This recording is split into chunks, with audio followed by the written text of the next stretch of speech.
8 mai 1945. La France célébrait la fin de la guerre. Marseille est en fête. La foule enthousiaste envahit le vieux port, acclamant les défilés des anciens combattants algériens et africains, fiers de leur rôle dans la libération de la France. Les sirènes et les cloches résonnent, célébrant la victoire sur le nazisme. Mais en Algérie, un autre 8 mai, celui du massacre, marquait à jamais l'histoire. Aujourd'hui, 80 ans après ces événements tragiques à Sétif, Guelma et Kerata, nous avons voulu donner la parole aux Français pour connaître leur perception de ce douloureux épisode. Nous avons recueilli plusieurs témoignages. Nous allons voir si la population marseillaise se souvient des deux 8 mai 45. On va voir. 8 mai 45, Oui. une date importante. Qu'est-ce que cela vous évoque? Eh bien alors moi, ce que cela m'évoque, c'est mon père, papa, qui a été fait prisonnier par les Allemands et qui est resté 5 années enfermé dans les camps. Il mesurait 1,90 m et il pesait 40 kilos. On lui donnait à manger des épluchures de pommes de terre. Et quand il est revenu de la guerre, comme vous imaginez bien, l'homme avait changé. Il a été meurtri. Il a dû être opéré, il a eu un accident pendant la guerre. On n'oublie pas, c'est des choses qu'on ne peut pas oublier. Il y a aussi, je voulais vous parler de l'autre 8 mai 1945 qui s'est passé de l'autre côté de la Méditerranée. Vous étiez au courant?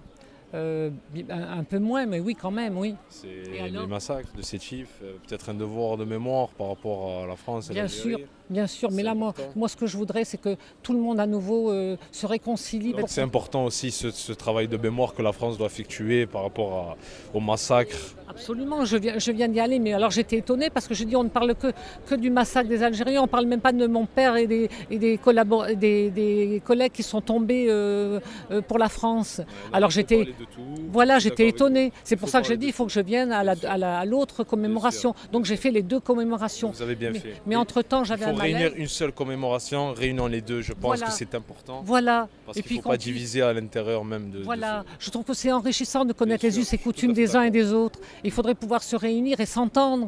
N'est-ce pas? Exactement. Moi, c'est ce que je souhaite. Eh ben, on est deux. 8 mai 45, qu'est-ce qui vous évoque cette date? Bon, moi, je n'étais pas né déjà à cette époque-là, mais c'était la libération, tout Ouais. simplement. Ouais. Bon, Marseille, c'était une ville qui était beaucoup abîmée, hein, qui était très structurée. Maintenant, ça a été refait. Que de mauvais souvenirs, il faut éviter d'y penser de trop, quoi. Il y a aussi l'autre 8 mai 1945. Vous savez de quoi on parle? Non. C'est les massacres en Algérie. Ah non, je suis pas au courant. Massacre de Sétif, près de... Ah oui, ouais, non, je suis pas au courant, ça. Non. Ça, C'est l'autre 8 mai 45. je ne le connais pas, celui-là. hein.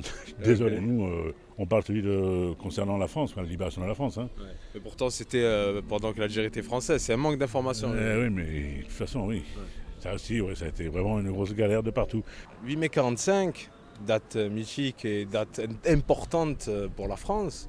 Qu'est-ce que vous évoque aussi cette date?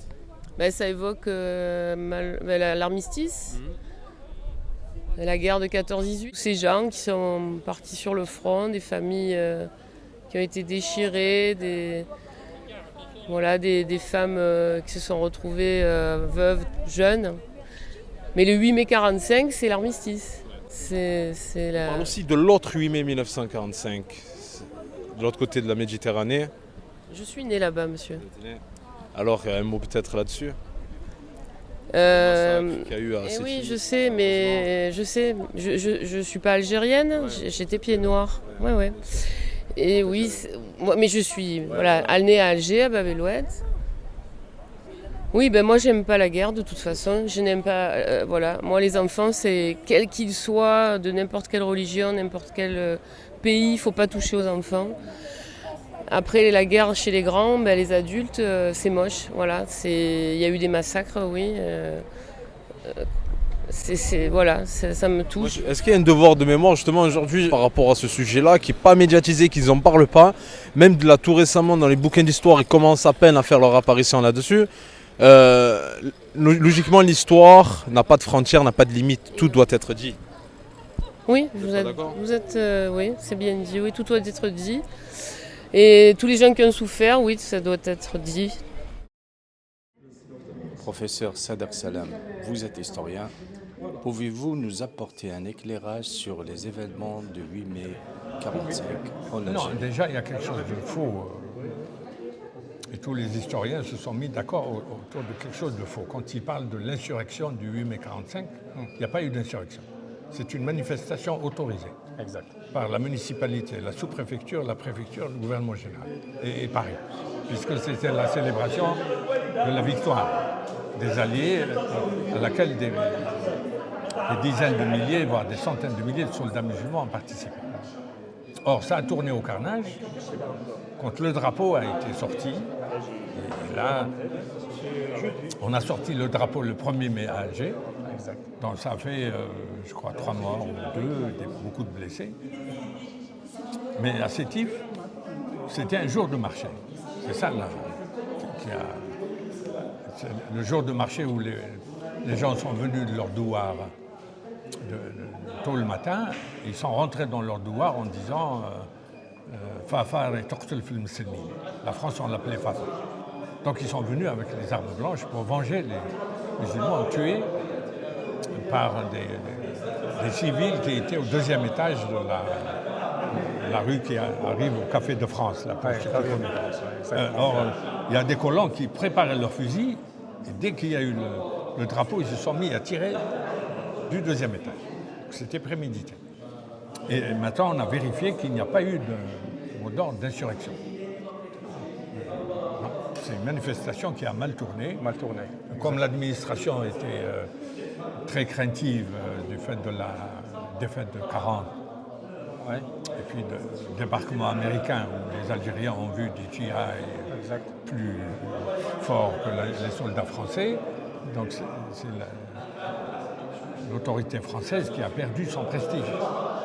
Alors ils étaient sur le qui-vive et la moindre occasion, ils ont voulu donner une leçon pour que les musulmans se taisent. Et donc ça a fait des cas. Maintenant il y a une bataille de chiffres. On a de très bons historiens qui contestent le chiffre des 45 000. Justement, en parlant de ce chiffre malheureusement macabre, pourquoi on cache justement le vrai chiffre aujourd'hui? Pourtant on doit écrire l'histoire réelle. Oui, il y a une tendance française à minimiser les souffrances des Algériens et surtout il y a une sorte de dogme qui interdit toute comparaison avec l'Allemagne. Voilà. Oui, on a été méchants, mais pas autant que le nazisme. Ça ne sert à rien. S'il n'y avait pas eu la déportation des Juifs, l'occupation allemande a été assez supportable en France. Il n'y a aucune comparaison avec les Oradours en Algérie depuis le début de la conquête. Là on a vu le brave Apathy qui s'est mis à lire tout seul pour le mot Oradour, qui a été utilisé depuis très longtemps. Il y a un appelé en 56, 57, on l'a interrogé, il a dit des Oradours en Algérie, nous en commettons tous les jours. Il savait de quoi il parlait. Exact. Et donc il y a un débat très passionné, trop idéologique, qui conduit malheureusement à un certain révisionnisme, voire négationnisme, pas nier le chiffre des 45 000, alors qu'on a une estimation à partir des bombardiers qui ont décollé des aérodromes, qui étaient contrôlés par les Américains. C'est les Américains qui, après le débarquement, oui, débarquement, exactement. 1942, ils contrôlaient tout. Oui. Les Américains ont compté 300 sorties de bombardiers dans les régions de forte concentration. Exact. La population, un bombardier peut tuer 150 ou plus. Ouais. Comme les gaz, les sections gaz. Ouais. Là, on a vu le film qui a été déprogrammé par la 5. Oui. C'est un historien qui a travaillé tout seul, on n'a pas voulu l'autoriser à consulter les archives, mais il a dénombré 10 000 opérations en gaz, et une seule opération a fait 150 morts. Parce que la Hélène mettait les infirmeries dans les grottes. Ouais. Bon, toutes les opérations n'ont pas fait 150 morts, mais si on retient un chiffre moyen de 100, ça fait 100 000 à ajouter, parce qu'il n'était sur aucun registre. On peut faire confiance aux Américains qui étaient plus disciplinés que l'administration française. Et moi, j'ai trouvé une note dans les archives de la présidence de la République où travaillait un préfet musulman, le préfet El-Meshri, depuis 1947. Et la note dit qu'il y a eu au moins 30 000 morts. Donc ça se rapproche. Ça, c'est Les 45 000. Alors Exactement. que Charles-André Julien, les autres historiens, ils ne dépassent pas les 15 000. Et ça ne sert à rien. À partir du moment où on s'est mis à tirer sur n'importe qui, Oui. quel que soit le nombre de morts, c'est un problème. Oui. Et puis un État qui arme les miliciens colons. Parce qu'on a un soldat qui s'est fait connaître, ils étaient 3 frères en Allemagne. Ils étaient dans les premières unités qui ont traversé le Rhin. Et au retour, sa mère lui a dit, les miliciens sont venus avec une liste des musulmans qui avaient le certificat d'études. Ils avaient l'ordre d'exterminer les certificats d'études. À l'époque, c'est le grand intellectuel. Ouais. Et donc Abdelkader Rahmani, après, il a dit, moi, je suis vivant grâce à l'armée française. Si j'avais été dans la ferme de mon père, on m'aurait exterminé.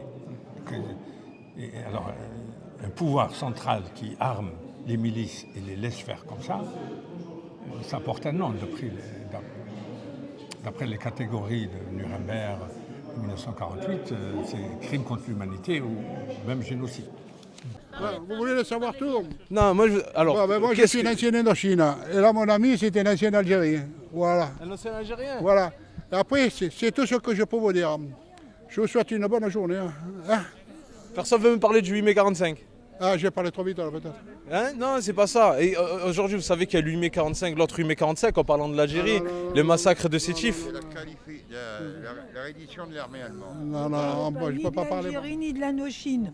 Le 8 mai 45, c'est la libération de la France. Mais il y a l'autre 8 mai 45. Oui, mais nous, c'est ce 8 mai 45 qui est la libération de la France. Qu'est-ce que vous évoquez cette date France. aussi? Que ça? Oui, c'est la France, mais c'est aussi Pour la moi, France, l'Algérie française à l'époque. Oui, c'est la France mais aussi. pour moi, pour le moment, je suis en France, c'est la libération de la France. Vous voulez pas en parler? Je ne veux pas en parler parce que je ne connais pas les tenants et les aboutissants de ce qui s'est passé en Algérie. Il y a eu des massacres à Sétif également et Kerata. Je suis d'accord avec vous, mais moi, je ne peux pas en parler parce que je ne serai pas honnête. Dire ce qui doit être dit. Pour moi, pour le moment, quand j'aurai un bouquin qui me parlera de tout ça, je pourrai vous répondre. Pourquoi il n'y a pas eu de traces écrites, de mémoire? Allez demander aux écrivains.